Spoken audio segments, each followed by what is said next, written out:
नमस्कार मंडळी, तर मी आज पाटोळ्याची रसाभाजी करणार आहे। त्यासाठी मी कशी केली ते सांगणार आहे। त्यासाठी मी कांदे घेतले, 2 कांदे बारीक कट करून, लसूण आणि खोबरं, कोथिंबीर हे सर्व साहित्य मी आता तवा गरम करून कांदे भाजून घेत आहे। कांदे भाजले गेलेत, आता मी ते बाजूला करून त्याच्यामध्ये खोबरं टाकून घेणार आहे। तर प्रत्येकाची पद्धत वेगळी राहते, मी कशी करते मी ते सांगते। खोबरं भाजून घेतलं, आता ते पण बाजूला करून लसूण टाकून घेते। लसूण एक मिनिट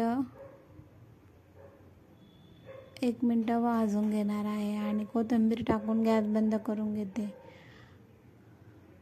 आता हे सर्व साहित्य मी गार होण्यासाठी ठेवून देते।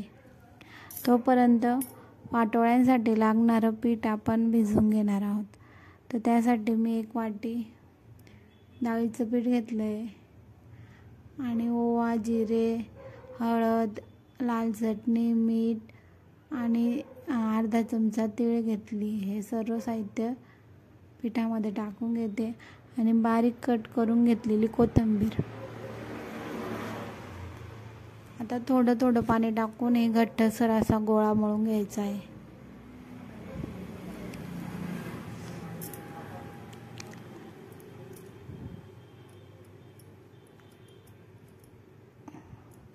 घट्टसर असा गोळा झालाय। आता याच्यावर थोडं 1 चमचा तेल टाकून हे अजून परत 2-3 मिनिटं मळून घेणार आहे।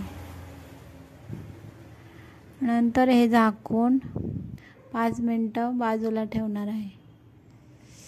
चला तर मग आता भाजीची फोडणी करून घेऊ।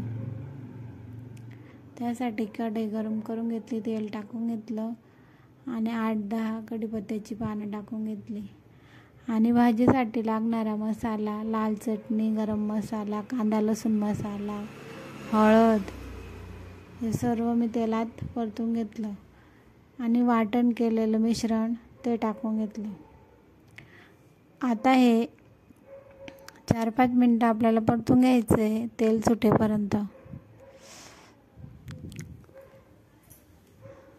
बाजूला मी गरम पाणी करायला ठेवलं आहे।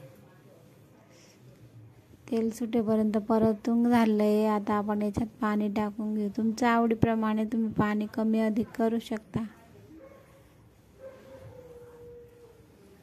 आता याच्यात मी मीठ टाकून घेणार आहे।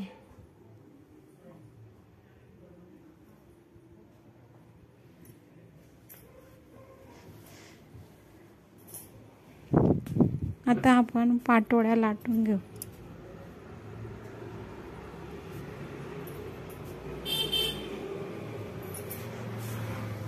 त्यासाठी मी पिठाचा गोळा घेतला आहे, त्याचे 2 भाग करून घेतले, 1 भाग लाटण्यासाठी घेतला आहे।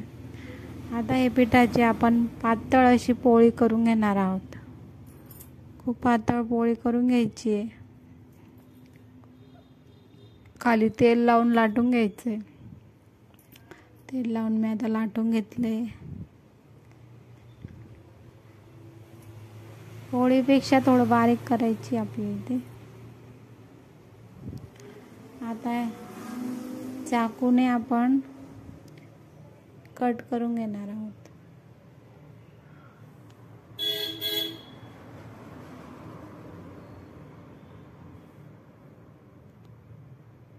तुम्हाला पटेल त्या आकाराने तुम्ही कट करू शकता। तर मी पाटोळ्यांचा आकार कापून घेतला आणि भाजीला उकळ आली आहे, त्याच्यात पाटोळ्या टाकून घेतल्या। 4-5 मिनिटं शिजू द्यायची भाजी आपल्याला मंद गॅसवर। तर मंडळी, अशी भाजी तुम्हीही करून पहा आणि माझ्या चॅनलवर नवीन असाल तर चॅनल सबस्क्राईब करा। बाजरीची भाकर आणि गरम गरम भातासोबत पाटोळ्यांची भाजी अप्रतिम लागते। पावसाळ्याच्या दिवसात एकदा नक्की करून पहा।